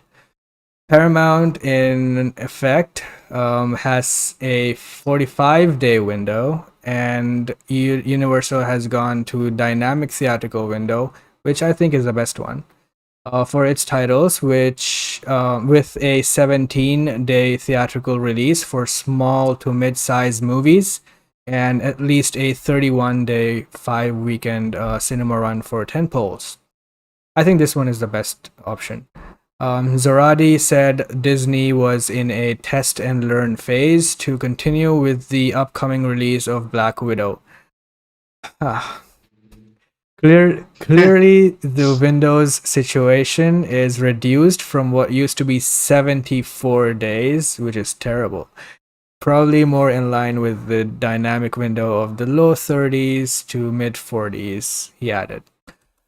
So I think the theatrical window being reduced to like a month or so is a pretty good thing, and I understand why they do it. They need to make the box office money and all that. But in an era where when streaming is there are streaming wars going on and everyone's competing with each other, I think that the window being that large is not a good thing. Um, I also think that the Warner Brothers window, well, selfishly, I think that's the best one because the same day we get the movie online as well. Yeah. Um, that's a pretty good deal, but I think that also leads to losses for them. So I understand why they want to move away from that. However, Universal's thing I think is the best one, which is like 17 days for smaller movies and around 31 days, which is a month for big movies. So a month I think is fine. People can go a month without knowing about who dies in Black Widow, but it's interesting that the Zack Snyder movie Army of the Dead was a test and it was pretty successful. It earned a lot in theaters and it was also the number one movie worldwide on Netflix. So what do you guys think it is. is how does this help your experience of movie going? But look, it's like, so if a film is doing well in theaters and it has legs, they're going to keep it in theaters no matter what kind of window they have on it. If it's 30 days, if it's 45 days. If you look at something like The Greatest Showman, which had maybe the best cinema legs since Titanic, that was in theaters for nearly 6 months because it was continuously making money and making money. So if a movie is doing that, they're going to keep it in theaters. But yeah, the lower budget ones, they're going to hit streaming or whatever streaming services they have a little bit quicker, which is pretty cool as well because, like, Casey, your cinemas aren't open yet, isn't that right? So you have to wait. I still haven't Here they're seen Quiet open. Place 2.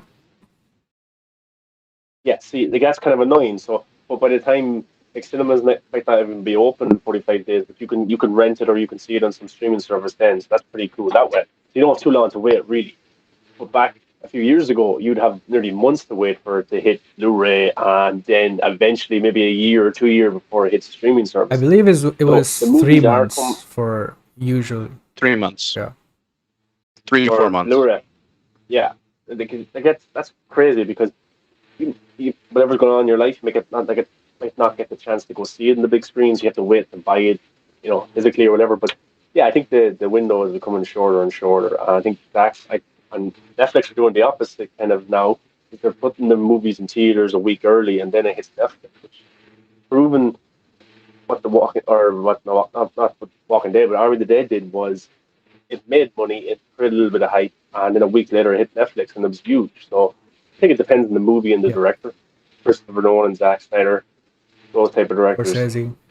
Yeah, that Scorsese, it hits theaters first, then it hits Netflix. I think that's kind of keep them happy as well, and then it hits the streaming service. Yeah, I have no problem with this. It's pretty cool. And look, every studio nearly has a streaming service now, so you won't have too long to wait to watch any of these people. Yeah, I personally, I don't have too much of a gripe with the theatrical to streaming window. It's just that, again, this is maybe me just being nostalgic of the pre-COVID lifestyle, but I do like the fact that, you get that experience of walking into a movie theater. Yeah. And then you have that exclusive. You get to watch the movie on a big screen, and then you wait, and then everyone else gets the experience. I love that, but I understand. Times are changing. You can't.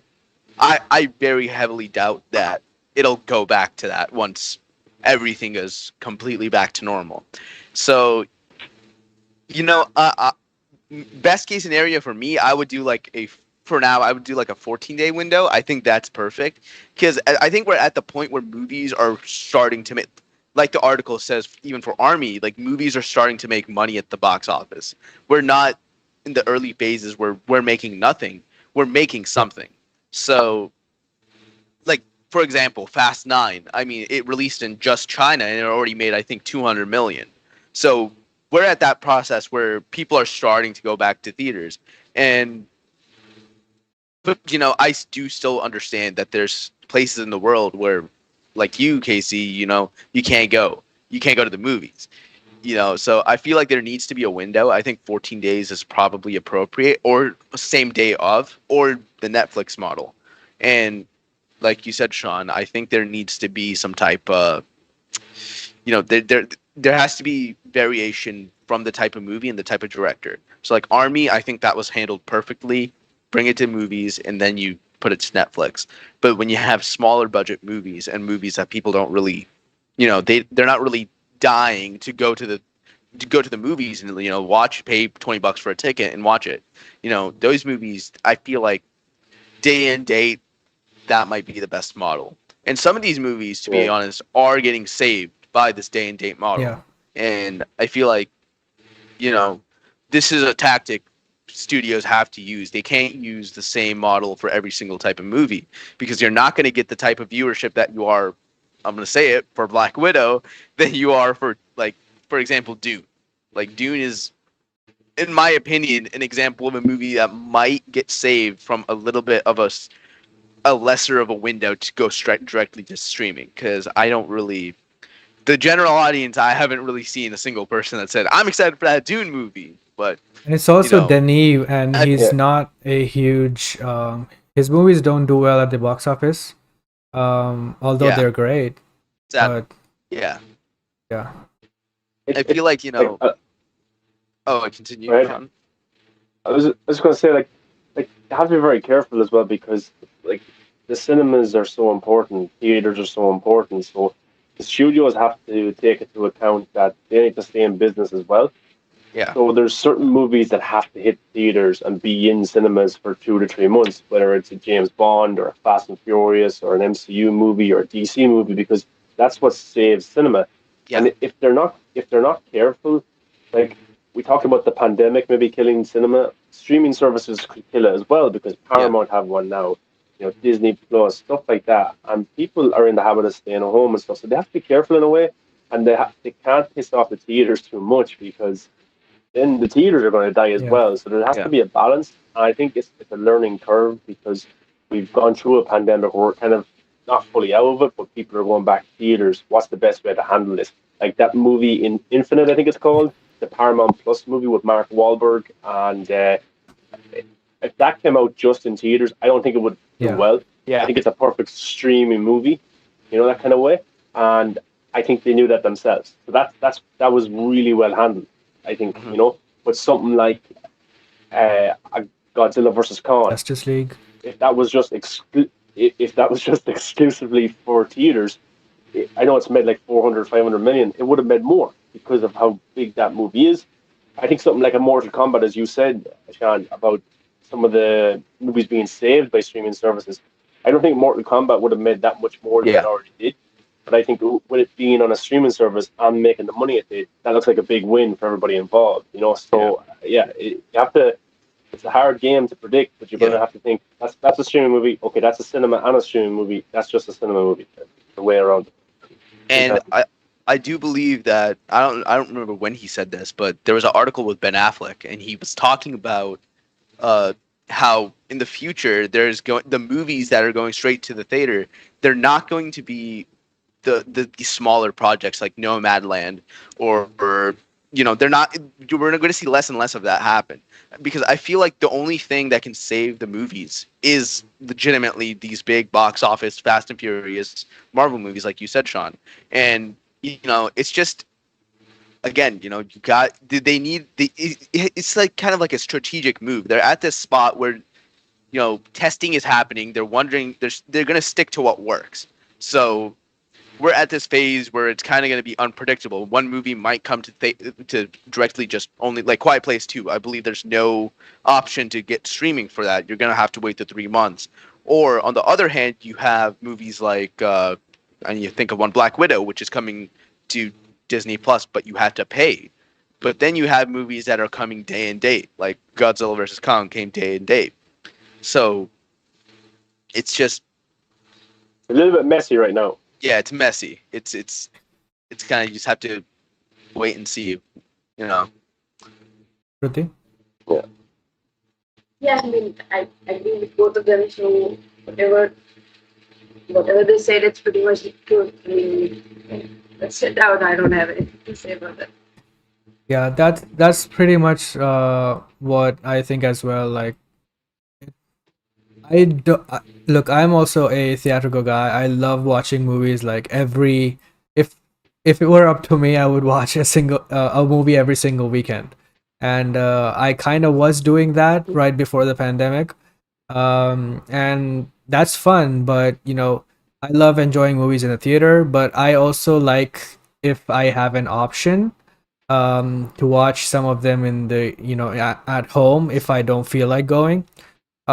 So the option being present is, I think, key to this.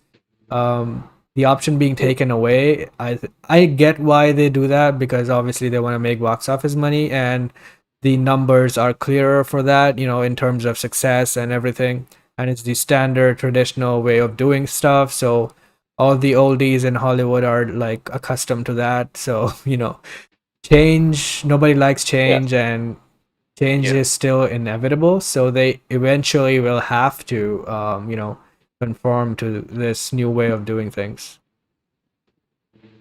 And like A Quiet Place. There's some movies you know that you have to see in a Yeah. theater. A Quiet Place. Or even though it's just in theaters, you feel like as a fan, oh, I have to see that in theaters. Like something about a Fast and Furious movie, you have to see that in the big screen. James Bond, the same thing. Tom and Jerry, I don't really have to see Yeah. that in the big screen. Yeah. Stuff like that. In Infinite, as I just said, I don't really have to see that. A lot of the Netflix movies aren't really worthy for a big screen outing. They're good enough just sit at home and watch Netflix. So yeah, it depends on the Yeah. movie. I think, as you said, as Ben Affleck said, in the future, yeah, not many people will be going to see these smaller movies. It'll be more of an event to go to theaters, probably. Yeah. Yeah. Um, well, Yeah. speaking of old Hollywood, we have an old movie that was trending today, and that is Batman Forever. And Release the Schumacher Cut was trending. Can you speak a little bit about that, Sean? Because I have no idea. Yeah, so okay, today's the 26th anniversary of Batman Forever. So I think in 1995, Batman Forever was the highest grossing movie of that year. It did pretty well, especially coming off Burton and off Keaton. We had Val Kilmer took over, Joel Schumacher. Okay, so basically, for years there's been talk about a Joel Schumacher cut of Batman Forever, kind of like the Snyder cut, kind of like the Ayer cut in a way. But it's a little bit different because you know, Joel Schumacher got to release his film, but he wanted to do a longer, darker version of it. And there's been rumors for years that there might be a longer version that exists. And over the years, little bits of information has come out, pictures, even images have come out of, or not images, videos have come out, actual scenes have come out. So, and even the producer, Akiva Goldstein, I think it is, or Yeah. Goldman. He's been a producer on I Am Legend, loads of movies throughout the years. He's one of the best producers of all time. He said that it does exist, and he has watched it just recently. So today, hashtag released the Schumacher cut happened for an event, and it's nearly at 20,000 tweets, which is pretty good for a movie that nearly came out 30 years ago. So, yeah, people want to see this, and I want to see it as well. I'm a fan of Batman Forever. Are you a fan of Batman Forever, Casey?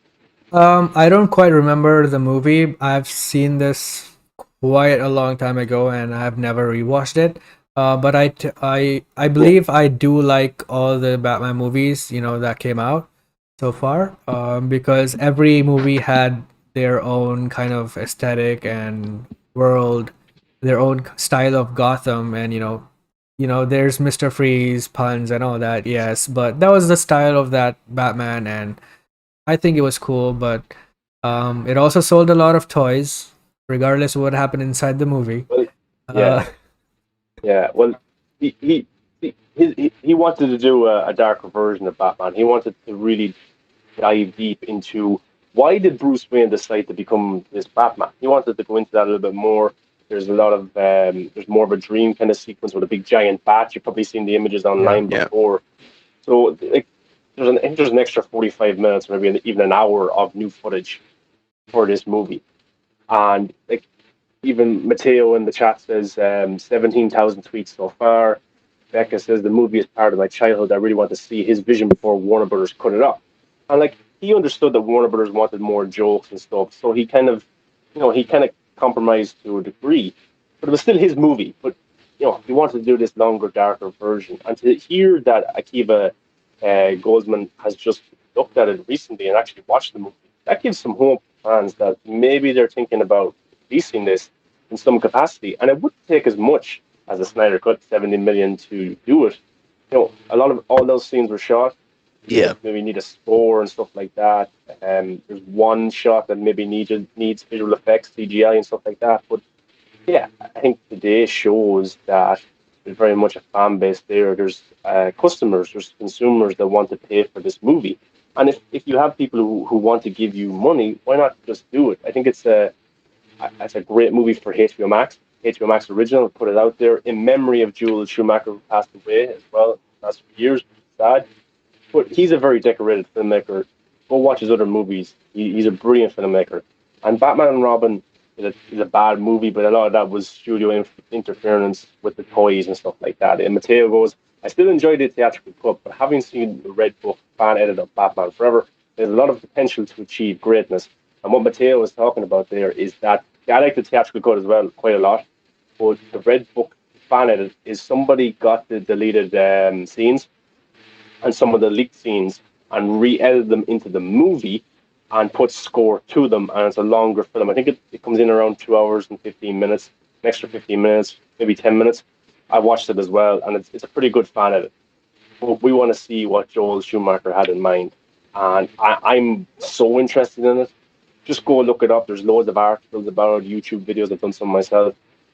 But yeah, why not? Why not put it out there? What harm could it do Yeah. if we have Michael Keaton coming back as Batman with Ben Affleck in the same movie, and we have Robert Pattinson with his own movie? We have animated Batman shows. We have Gotham. There's, why not? Just put it out there. I think loads of fans want to see it, and I'm interested. Aishan, have you seen Batman Forever, and have you heard anything about the Schumacher cut? So I have a very vague memory of seeing Batman Forever. I mostly remember Batman 89 and Batman Returns, but I do believe I've seen it at some point, and I'm quite familiar with the Schumacher cut. Uh, I tweeted about it a couple times, but it's something I would really love to see, because I've heard a lot about Joel Schumacher. Beyond his Batman movies, he's made a couple of great films, and I've heard also like what his original pitch to Warner Brothers was for his Batman Forever movie before before they said we need to just continue where technically they left off. So I think there is a great movie hiding in there somewhere. I think what he originally shot. I feel like it, especially in honor of him since he's passed, they really should release the Schumacher cut. But we're talking about Warner Brothers here, and they operate in a lot of strange ways, and But there's also no it's Snyder this time, so the reason that the there's no Snyderverse stuff isn't Snyder. happening is because Toby doesn't want it, right? But the Yeah, Schumacher cut doesn't have anything to do with the current DCEU or Snyder or anything like yeah. that. So I think it has But a then higher that likeliness to the. it has a higher likelihood, but then it also brings the question, like, why wouldn't they just? Because we all know about the air cut stuff about that too, and Because it's Snyderverse. it's very it's. I mean, you could market it as a main DCEU movie. You wouldn't have to say it's in the Snyderverse, because there's nothing really about David Ayer's vision that directly contradicts the other movies. Because Birds of Prey follows Suicide Squad, but it doesn't follow it to like a You're making complete too much sense, T. Ishan. I'm making too much sense right now. Yeah, yeah. That's not But allowed yeah, at WB. Schumacher. I do agree that the Schumacher cut probably has the most likely chance, because in memory of Joel Schumacher, and it's a legacy product for Warner Brothers. So I feel Yeah. like re-releasing it, I'm pretty sure, like you said, Sean, it wouldn't cost too much to edit it together. But then again, this, like Casey said, this makes a lot of sense. Yeah. And Warner Brothers usually does not operate under the guidelines of sense. Maybe So, one day we'll see it. Yeah, but I really hope we do get to see it, because I've heard a lot of because correct me if I'm wrong, but I do remember hearing something about Joel Schumacher originally pitching a darker version of a Batman origin film to Warner Brothers before it got shot down. And Yeah. I feel like he would have taken some of those aspects into Batman Forever. And again, I feel like those aspects got cut out of the movie by Warner Brothers. And I would love to see Yeah. what he would do with that character fully. Yeah. And like, as you said, like, in memory of this man who has made Warner Brothers a lot of money in the past with his movies. And he's like, Matteo actually sums it up perfectly here. He goes, totally, The Lost Boys itself is a cult classic. People only remember the Schumacher for his Batman movies, which most people hate. But he was a great director with great range. I think a lot of people hated those movies because of what happened with Burton and Michael Keaton, which is actually very similar to what happened with Snyder and Ben Affleck. Yep. It's amazing how 30, 40 years apart, the same thing is basically happening at Warner Brothers. Now you have Robert Pattinson's The Batman coming out with Matt Reeves, and people automatically hate that movie because it's not the original people that they were invested in. I think that's what Joel Schumacher faced big time from a lot of fans. that it wasn't maybe up to the standard of what Tim Burton and Michael Keaton were doing. But the movie was successful. It made a lot of money, but there's a different cut out there. And why not put out a Blu-ray in memory of the man or HBO Max original and just put it out there and see how it goes? Because I know a lot of people would pay for it, and why not? There's no consequences. If it's Yeah. good, it's good. If it's bad, if it's bad. There's not going to be a sequel. There's not going to be a spin-off. Yeah. And it has more Robin stuff. It has more Jim Carrey, more Tommy Lee Jones, and more Batman, of course, and more Bruce Wayne. So, and even Nicole Kidman's in it more. Everyone's in it more. So, extra 40 minutes. Let's get it released. Shruti? I mean, I already said it. I mean, I don't remember watching it. It was pretty damn long ago. So even I'd like to watch the original version, which Schumacher intended in the beginning. So yeah, one day, as I said. Yeah. Meanwhile, Ishan Yeah. froze. But I think how big is it, or how like for a movie that's 26 years old today, for it to trend like this, not just the trend because it's the anniversary, but the trend because people want to see a different version of it at nearly 20,000 tweets. That's pretty good considering it's 26 years old. Oh, hey, Ishan's back. So yeah, I do think that it's a big deal. I think that it's impressive that they are doing that, and the movie is doing the tweets are high and people want to see this. The demand is there. I think it's interesting. I'm not as keen on watching it because I'm more about the Snyderverse and what happens with that. However, I would definitely check it out if it happens, and I want to see it. Just to see how different it would be, and you know, if there's people that want this movie so badly, then why would you not? It's basically asking, I want Pepsi a lot. Going in a store and saying I want Pepsi a lot. Would the store owner say, no, fuck you, take Coca-Cola? No, they will bring more Pepsi. It's just ridiculous. I don't understand why this happens. And last night, as I was talking to you yesterday about, I watched Daredevil, the director's cut, and it's so different from the theatrical version, not just because there's new scenes in it, but because of the way it's edited together. So it could make a huge difference to the movie. Not that it really matters if it's better or worse. I just think you have people who want to watch it, and it's a great memory to a great director who sadly passed away recently, who wanted to go in a darker direction, but the studio didn't. And a lot of Joel Schumacher's team, like Akiva Goldsman, one of the producers, and a few others have come out in the last few years saying it does exist. And Joel was very proud of that movie, and that's the one that he wanted to release until the studio said no. Well, that's Warner Brothers for you. Yeah, still happening. Still happens all these years later, and Yeah, same case scenario. It's so weird. crazy. But keep trending, keep it up, and keep tweeting it, and you'll never know what will happen. So, stay positive out there, Schumacher fans. And Mateo goes, they are not mutually exclusive. Let's root both for hashtag restore the Snyderverse and hashtag release this Schumacher cut. It's kind of like ever since hashtag release the Snyder cut kind of came to be a big thing. The Air cut came out, the Joel Schumacher cut hashtag came out, stuff like that. It's amazing how one movement, which was successful, has given others hope to see the movie that they want to see. So I think that's pretty sweet. Yeah, totally. Hold on, I'm just having some problems here. So that's the I think that's all of our topics right now.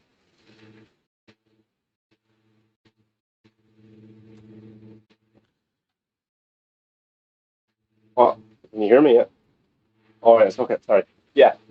No, so there's loads. If you're not educated about the Schumacher cut, just go search it. Go on Google or even YouTube. There's loads of videos that explains what was cut out and what's missing and what Joel wants to see.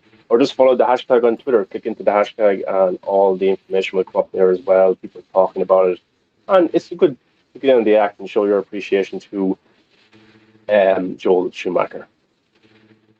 Casey, your I layout is know. all I'm messed up. trying to Man. fix it, but I don't know what happened. Okay. Anyway, It's Sean's fault. yeah. I mean, It's Sean. What? You guys blame me again? well, anyway, that was the end of all of our topics today, and we can finally end the show. So we'll definitely be talking more Loki next week, and I love the show. So if you have any theories or you want to talk about this, definitely come back and watch the show and join us. We can discuss all the theories next week. I'm pretty sure there will be more revelations next week, so there will be a lot to talk about. And you can follow us at The Real Talk Live on Instagram and Twitter. You can follow me at Krypton Cage on all social media. And where can they find you, Mar? Well, I'm the small little box in the corner. You can find me at Movies That Matter on Nice. Facebook, Instagram, Twitter, YouTube, everywhere. Just search Movies That Matter, you'll find me. Shruti? Yeah, you can find me on Instagram and Twitter at Shrutirao Art. That's it. Cool. Sean? And you can basically find me everywhere: Vero, Instagram, Twitter, mostly on Vero and Twitter.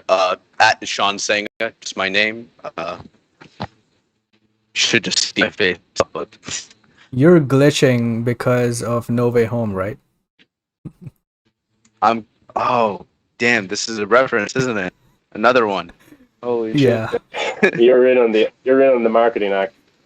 You see, your layout is just Yeah, I'm doing all this on inside, purpose. It's just, I was hired by Sony and I'm doing this on purpose. It's all part of it. Multiverse thing us as well. Yeah. Especially because, Lady Loki fucked up the timeline, so that's also playing a part. So anyway, thank you everyone for joining in, and thank you so much Shruti and Ishan for joining. It was a pleasure talking to you guys, and we'll do this again sometime. Maybe for the Loki finale. Definitely. Thank you, All right, guys. see you next week. All right. Lovely talking to you.